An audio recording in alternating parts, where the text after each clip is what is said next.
শালা পেট মোটা আর কত খাস, পেট ফেটে যাবে। যা আমার জন্য একটা অ্যানাকন্ডা ধরে আন। ঠিক আছে দিদা। আমার মতা পেট বলে দিদা আমাকে অপমান করলো। আজকে সমুদ্র থেকে সবচেয়ে বড় আনাকন্ডা ধরে নিয়ে যাব। সালা কাঁকড়া, আমার রাস্তা থেকে চলে যা, না হলে তোকে কাঁকড়া কষা বানিয়ে খাবো রে পাগলা। চলো দেখি কার পেছাই কত দম।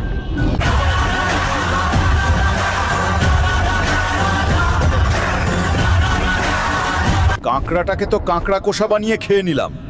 ওহ, এবার আমাকে অ্যানাকন্ডা ধরতে হবে।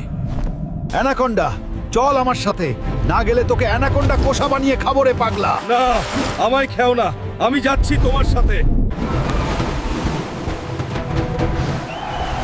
দিদা, বাইরে আসো, তোমার জন্য অ্যানাকন্ডা ধরে আনছি। আরে তুই তো হিরো রে, চল তোকে কুত্তার গু খাওয়াই।